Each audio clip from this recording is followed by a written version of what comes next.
So the theorem we're trying to prove is that SAT is not in this complexity class. TISP of n.1 and 0.1, which is basically just saying that if the language is in this class, it runs simultaneously in time n to the 1.1 and space n to the 0.1. So we're going to prove that by proving this statement, which is, and getting from here to here is pretty simple, or getting from here to here. If this one is not true, if SAT is in its complexity class, then by the Cook-Levin theorem, we can simulate it. We can reduce from anything in this complexity class to SAT within this much time, because the Cook-Levin theorem only has logarithmic slowdown. Okay, so there's two claims that we have to make before we can prove our final theorem. And the first claim is that TISP of n to the 12th n squared is a subset of sigma 2 time of n to the 8th.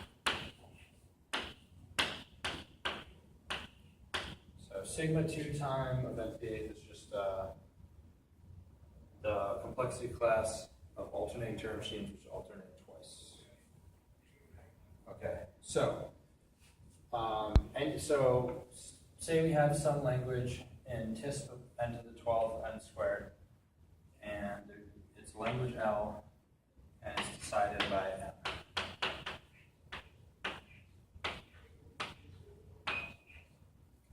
Then if we look at the configuration graph, okay, so to show that there's a sigma 2 time machine for L, we want to look at the requirements for the language. We want to look at the properties of the language in here. One such property is that if you look at the configuration graph, every configuration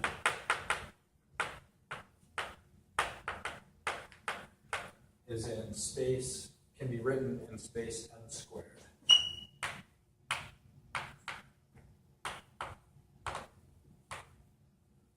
And that's just due to the requirement that the Turing machine has used the most n squared space. So if we want to have certificates of size n to the 8th, we can have a certificate which is n to the 6th different configurations. So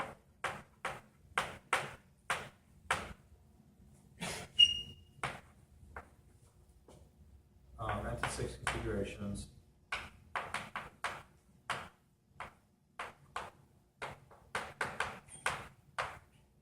And these, listing all these configurations takes n to the 8th space, which is the size of our certificate.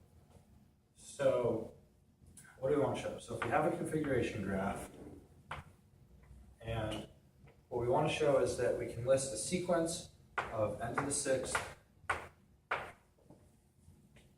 configurations such that the amount of steps to get from the ith configuration to the I plus 1th configuration is only n to the 6th steps. And if this is the case, if we can find such a sequence of configurations, then it'll be n to the 6th configurations, each taking n to the 6th steps, and we will have an algorithm that runs in n to the 12th time. So, and likewise, if our algorithm runs in n to the 12th time, we should be able to find such a configuration. Okay, so our Turing machine will basically say that X is in L if and only if there exists some certificate C such that for all I from 1 to n to the 6th, we have our machine accepts X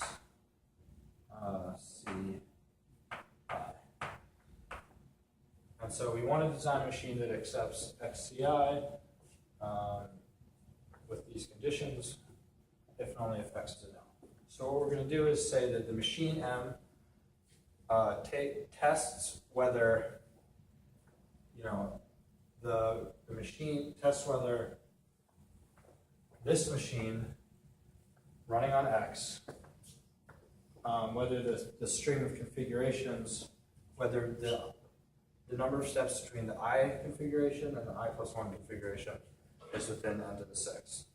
So it'll look at all the configurations of X running on M, or X running on our other M, and it'll look at the ith configuration and the I plus 1, and it'll just test if it runs within n to the 6 steps. And since this is a deterministic machine, we can definitely test the configuration graph for n to the 6 steps in n to the 6th time. Specifically, we can test it in n to the 8th time, which is what we're trying to prove. And so basically we have a sigma 2 time of n to the 8th machine for any L that is in TISP with n to the 12th m squared. Right, and the reason it's sent to the 8th machine is that our configurations take up a certificate of 1 to n to the 8th. And I think we're good, right? So we'll flip back With that, I think.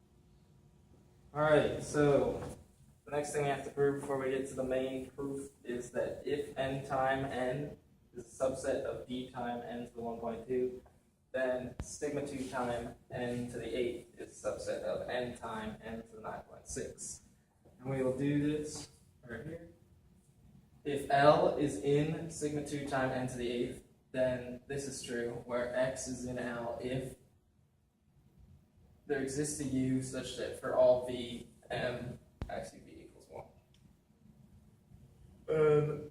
We are going to make a language L prime, where we basically just take this, such that XU is in L prime if for all V, M XUV is 1. If we take the complement of that language, this is true where L prime complement, XU is in L prime complement if there exists a V where M XUV equals 0. And L prime complement is clearly in n time n to the 8th. Therefore, by using this assumption, L prime complement is in d time n to the 9.6. And once you have the d time, take the complement, you can just reverse it or flip the bit.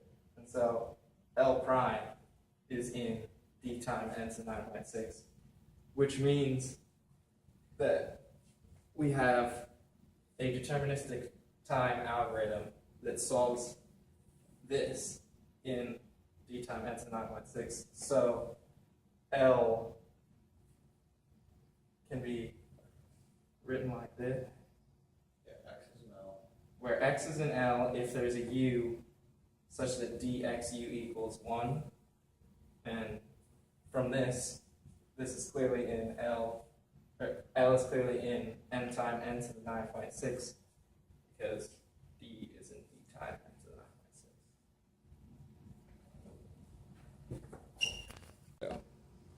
9.6.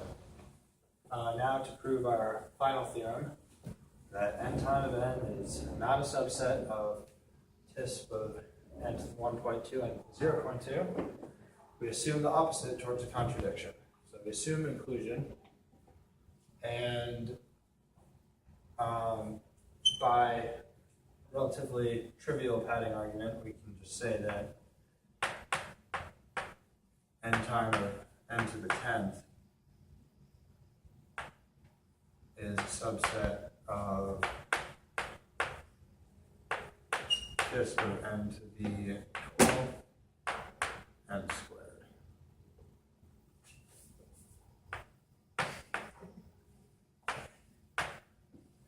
Okay.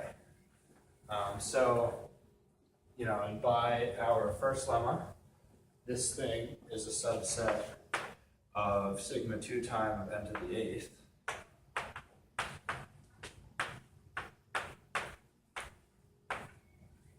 And by our second lemma, you can say that that is a subset of n times